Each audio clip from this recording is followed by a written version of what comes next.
जय हिंद दोस्तों, कैसे हैं आप सब। आशा करते हैं आप सब अच्छे होंगे, मस्त होंगे, फिजिकल की तैयारी शुरू कर चुके होंगे।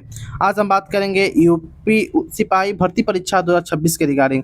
देखिए, जब से आप लोगों ने एग्जाम दिया है था तभी से आप लोग के मन में कहीं ना कहीं ये सवाल चल रही है कि हमारा उत्तर कुंजी कब तक देखने को मिलेगी, सेफ स्कोर क्या रहेगी, रिजल्ट कब तक देखने को मिलेगी, मेल के लिए सेफ स्कोर क्या होना चाहिए, फीमेल के लिए सेफ स्कोर क्या होना चाहिए, किन कैंडिडेट को अभी से फिजिकल की तैयारी शुरू कर देना चाहिए, किन कैंडिडेट को अदर एग्जाम में शिफ्ट कर जाना चाहिए। सारी जानकारी आपको इस वीडियो प्रोवाइड करेंगे, एक एक करके आप सारा डाउट भी क्लियर करेंगे। तो वीडियो को शुरू से अंत तक जरूर देखिएगा, स्टेप बाय स्टेप समझने की कोशिश कीजिएगा। चैनल पर पहले बार विजिट किया तो चैनल को आप सब्सक्राइब कर सकते हो, बेल आइकन दबा सकते हो, क्योंकि उत्तर प्रदेश सिपाही भर्ती से जुड़ी कोई भी जानकारी आएगी तो सबसे पहले आपको चैनल पर देखने को मिल जाएगी। चाहे वह एसएससी के रिगार्डिंग हो, रिजल्ट के रिगार्डिंग हो, डीवी के रिगार्डिंग हो, फिजिकल के रिगार्डिंग हो, सबसे पहले आपको इस चैनल पर देखने को मिलेगी। सबसे पहले बात करेंगे टोटल वैकेंसी को लेकर, तो इसमें टोटल 32,679 टोटल वैकेंसी है। फॉर्म कितने भरे गए थे इसके लिए, तो 28,85,000 के अप्रॉक्स में टोटल फॉर्म भरे गए हैं। प्रेजेंट कैंडिडेट की बात करेंगे तो 21,92,000 यानी कि अप्रॉक्स आप 22 लाख लेकर चल सकते हो कि 22 लाख टोटल फॉर्म भरे गए थे। एग्जाम डेट की बात करें, आपका 3 दिन एग्जाम चला था, टोटल 6 शिफ्टों में आपका एग्जाम कंडक्ट कराया गया था। बात करेंगे सभी शिफ्टों के परफॉर्मेंस को लेकर, तो सभी शिफ्टों में एग्जाम काफी ठीक ठाक अच्छे तरीके से इस बार कंडक्ट करा ली गई है। कहीं भी किसी भी प्रकार का कोई भी फर्जीवाड़ा पेपर लीक का सामना देखने को नहीं मिला, न पेपर बिकने की कोई सवाल अभी तक या कोई न्यूज अभी तक आई है। बात करेंगे निगेटिव मार्किंग को लेकर, तो देखिए निगेटिव मार्किंग नहीं होने के बावजूद में बहुत सारे कैंडिडेट के लिए प्लस पॉइंट बन गई है। वो उनके लिए जो कभी यूपी पुलिस की तैयारी नहीं की है, उनके लिए बहुत सारे ऐसे कैंडिडेट हैं जो विदाउट प्रिपरेशन के ही एग्जाम देने पहुंच चुके हैं, और उनको उनके वजह से बहुत सारे बच्चों के मन में यह डाउट है क्या इस बार कट ऑफ ज्यादा जाएगी या कम जाएगी। देखिए, मानते हैं कि 22 लाख टोटल अभ्यर्थी इस बार परीक्षा में बैठे हैं, तो ऐसा बात नहीं कि 22 लाख लोगों ने एग्जाम के लिए प्रिपरेशन करके ही आए। बहुत सारे ऐसे लोग हैं कि जो कभी किताब का हाथ तक नहीं लगाए, बहुत सारे ऐसे कैंडिडेट को पता भी नहीं था कि इसमें निगेटिव मार्किंग है या नहीं है। तो आप उन लोगों को स्किप कर सकते हो, उन लोगों को अपने मन से निगलेक्ट कर सकते हो। और अगर वाकई में अगर बात किया जाए क्या 100% आपके पास किससे है, तो मैं आपको बता दूं मात्र 100% में से यानी कि 22 लाख में से मात्र आपको लगभग 50 से 60 हजार कैंडिडेट से ही फाइट करनी है, यानी कि उन वही असली जो पढ़ने वाले हैं, और उनमें से मात्र 32,000 के अप्रोक्स में उनका सिलेक्शन होने वाला।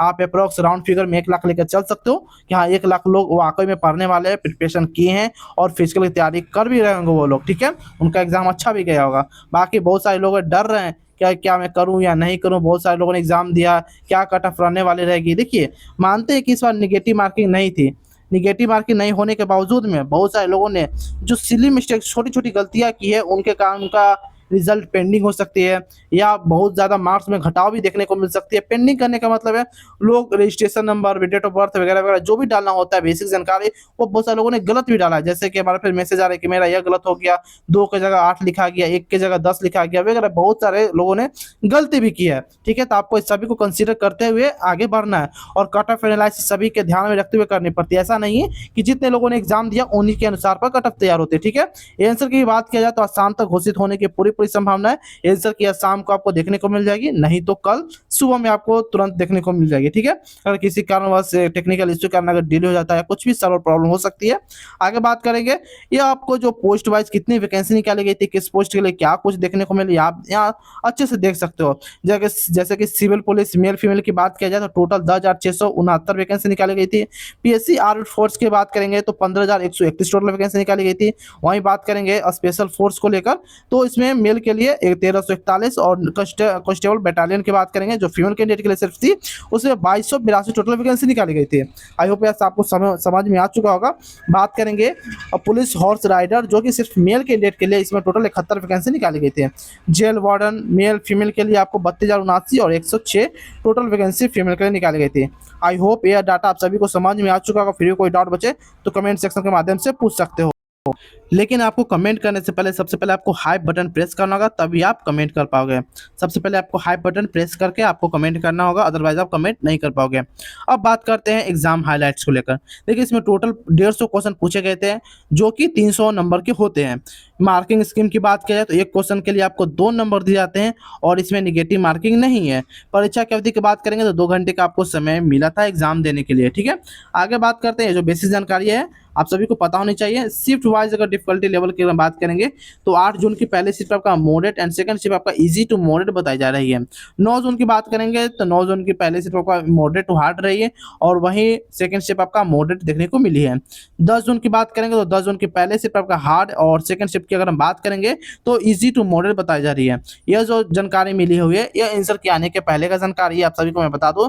आंसर के आने के बाद इसमें कुछ परिवर्तन हो सकते हैं, ठीक है, ज़्यादा तो नहीं लेकिन कुछ जरूर परिवर्तन होंगे। जैसे कि बहुत सारे लोग ये भी कह रहे थे कि ये जो एग्जाम है काफ़ी ईजी है, जैसे कि सेकेंड शिफ्ट की बात करें, पहले दिन की सेकेंड शिफ्ट और लास्ट दिन की सेकेंड शिफ्ट जो काफ़ी ईजी एग्जाम बताई जा रही है, उसमें कुछ परिवर्तन देखने को मिल सकता है, चाहे वह हार्ड हो सकती है या मॉडरेट टू हार्ड आपको देखने को मिल सकती है। क्योंकि बहुत सारे कैंडिडेट हैं बढ़ा चढ़ा कर स्कोर बताते हैं, जब पोलिंग कराया जाता है तो अपने आप को ज़्यादा नंबर वाले क्लिक करते हैं, ऑप्शन चूज करते हैं ताकि ज़्यादा उनका जा सके, वगैरह वगैरह बहुत सारे होते हैं, उनके अनुसार हम नहीं कंसिडर कर सकते हैं। लेकिन एवरेज अगर बात करें तो उनके अनुसार हम बात करेंगे कि एवरेज इस बार कितना आप सभी को नंबर लाना चाहिए ताकि आप फिजिकल के लिए सिलेक्ट हो पाएँ और फिजिकल की तैयारी अभी से स्टार्ट कर सकते हैं। आगे बात करते हैं एग्जाम पैटर्न और मार्किंग स्कीम को लेकर। देखिए सामान्य ज्ञान यानी कि जीके जीएस का अगर हम बात करें करंट अफेयर को लेकर तो इसमें 38 क्वेश्चन पूछे जाते हैं, जिसमें करंट अफेयर 5 से 6 क्वेश्चन थे इस बार। और हालांकि अलग अलग शिफ्टों में अलग अलग करंट अफेयर के लेवल देखने को मिला है। किन्हीं में करंट अफेयर मॉडरेट पूछी गई, किन्हीं में सबसे हार्ड पूछी गई, किन्हीं में इतनी हार्ड पूछी गई एक भी करंट अफेयर बना ही नहीं। तो सभी जो शिफ्ट का लेवल में अलग अलग करंट अफेयर पूछी गई थी। हालांकि सामान्य ज्ञान 76 अंकों की होती है, सामान्य हिंदी 74 अंकों की, गणित 76 अंकों की, रीजनिंग 74 अंकों की पूछी गई थी, ठीक है। टोटल 150 अंक 300 मार्क्स के आपके एग्जाम में कंडक्ट कराई गई थी। हालांकि बात किया जाए गणित 38 प्रश्न पूछे जाते हैं लेकिन पूछे नहीं गए थे, पूछे 40 गए थे, 42 पूछे गए थे, 35 पूछे गए थे, लेकिन एक्यूरेट 38 प्रश्न नहीं पूछे गए थे, ठीक है। हालांकि कुछ कुछ शिफ्टों में ऐसे कि जिसमें 38 प्रश्न भी पूछे गए हैं, ऐसा कहना गलत होगा कि नहीं सभी में परिवर्तन है, नहीं, कुछ कुछ ऐसे शिफ्ट हैं जो में आपको 38 में 38 प्रश्न पूछे गए हैं, हालांकि बहुत सारे शिफ्ट में पूछे भी नहीं गए हैं। आगे बात करते हैं सब्जेक्ट वाइज डिफिकल्टी लेवल को लेकर। देखिए सामान्य ज्ञान करंट अफेयर की बात करें तो हालांकि सभी शिफ्ट जैसे एग्जाम में होते हैं मॉडरेट टू हार्ड या हार्ड आप सभी को कंडक्ट कराई गई थी। हिंदी इजी रही है, गणित मॉडरेट टू हार्ड रहा है और रीजनिंग मॉडरेट रही है। कुल प्रश्न की बात करेंगे तो मॉडरेट देखने को मिले इस बार प्रश्न, ठीक है। आई होप यह सभी डाटा आप सभी को समझ में आ चुका होगा। नेक्स्ट बात करते हैं पुलिस कांस्टेबल के लिए शारीरिक परीक्षा यानी कि फिजिकल के क्या क्राइटेरिया फुलफिल आपको करनी होगी। अगर आप मेल कैंडिडेट हो तो आपको 168 सेंटीमीटर, फीमेल कैंडिडेट हो तो 152 सेंटीमीटर, वहीं एसटी से हो तो 160 सेंटीमीटर और एसटी फीमेल के लिए 147 सेंटीमीटर का हाइट होना आवश्यक हो जाती है। वहीं चेस्ट की बात किया जाए तो सामान्य ओबीसी ईडब्ल्यूएस एससी एसटी के लिए बात करेंगे 79 सेंटीमीटर, बिना फुलाकर 84 सेंटीमीटर आपका चेस्ट होना चाहिए, यानी कम से कम 5 सेंटीमीटर जो चेस्ट है फुलाकर एक्सपेंड यानी कि बढ़ोतरी होनी चाहिए। वजन की बात करेंगे तो वजन से आपका 40 केजी होना चाहिए, 40 केजी से अधिक होना चाहिए। अगर वजन आपका 42, 43, 44 केजी तक भी है तो अपना डाइट पर प्रॉपर ध्यान रखिए, क्योंकि रनिंग के बाद आपके वजन में काफ़ी घटोतरी देखने को मिलेगी। तो अभी से अपना वजन अगर 40, 42 के नियरेस्ट में तो अपने खान पर प्रॉपर ध्यान देते रहिए, डाइट वगैरह करते रहिए। आगे बात करते हैं दौड़ को लेकर, तो दौड़ की बात किया जाए अगर आप मेल कैंडिडेट हो तो 4.8 किलोमीटर आपको 25 मिनट में और फीमेल कैंडिडेट हो 2.4 किलोमीटर आपको 14 मिनट में कंप्लीट करनी होगी।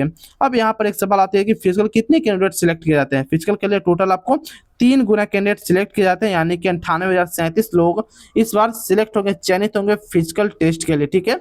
आई होप ये भी आपको समझ में आ चुका होगा। जहाँ भी कोई डाउट बचे कमेंट इसमें आप पूछ सकते हो। कमेंट करने से पहले आपको हाई बटन प्रेस करना होगा, तभी आप कमेंट कर पाओगे। अब आगे बात करते हैं न्यूनतम अंक आपका कितना होना चाहिए, यानी कम से कम आपको कितना मार्क्स लेना चाहिए ताकि आप पास कैटेगरी में आ सके, ठीक है। अगर आप ओबीसी जनरल ईडब्ल्यू से बिलोंग करते हो तो 300 में से आपको 120 अंक आना चाहिए और एससी एसटी से बिलोंग करते हो तो 300 में से आपको 105 अंक आना चाहिए। अगर इससे कम अगर आपका अंक आती है तो आप फेल कैटेगरी में कहलाओगे और आपको आगे के लिए कोई भी एग्जाम के लिए इसके लिए आगे लिए प्रक्रिया के लिए पात्र नहीं कहलाओगे, ठीक है। आगे बात करते हैं एक्सपेक्टेड कट ऑफ को लेकर। अगर आप मेल कैंडिडेट हो तो आपके लिए यूआर से 115-17 क्वेश्चन चाहिए तो आप सेफ हो, और फीमेल हो 110 से 12 क्वेश्चन तक चाहिए तो आप यहाँ पर सेफ हो। ओबीसी में मेल कैंडिडेट 112 से 15 और वहीं फीमेल की बात करें तो 106 से 8 क्वेश्चन तक चाहिए तो यहाँ पर आप सेफ हो। आप दौड़ की तैयारी कर सकते हो, फिजिकल वगैरह आप इसे स्टार्ट कर सकते हो, ग्राउंड पकड़ सकते हो। वहीं बात करेंगे ईडब्ल्यूएस के लिए तो 106 से 9 मेल के लिए और फीमेल के लिए बात की जाए 104 से 6 क्वेश्चन तक चाहिए तो यहाँ पर आप सेफ कहलाओगे। एससी की बात करें 103 से 5 मेल के लिए, फीमेल के लिए 100 से 103 क्वेश्चन चाहिए तो यहाँ पर आप सेफ हो। वहीं एसटी कैंडिडेट की बात की जाए तो 100 से 102 क्वेश्चन और फीमेल के लिए, और बात की जाए 98 से 100 क्वेश्चन इनके लिए चाहिए तो आप सेफ हो। आई होप मैंने अभी तक जितना भी आपको डाटा समझाया सारा को समझ में आ चुका होगा। फिर भी कोई डाउट बचे तो कमेंट सेक्शन के माध्यम से पूछ सकते हैं। रिजल्ट मैंने आपको बता दें, रिजल्ट आपको जुलाई के लास्ट में और आंसर की आपको आज जारी जरूर हो जाएंगे, आप जाकर शाम को चेक कर सकते हो। तो और भी इन्फॉर्मेटिव वीडियो के लिए आप हमारे चैनल को सब्सक्राइब कर सकते हो, बेल आइकन दबा सकते हो। आंसर की रिगार्डिंग कुछ भी इन्फॉर्मेशन आएगी तो सबसे पहले आपको इस चैनल पर देखने को मिल जाएगी। चैनल को सब्सक्राइब कर सकते हो, बेल आइकन दबा सकते हो। तो फिर मिलते हैं कोई और इन्फॉर्मेटिव वीडियो में, तब तक के लिए जय हिंद, जय भारत दोस्तों।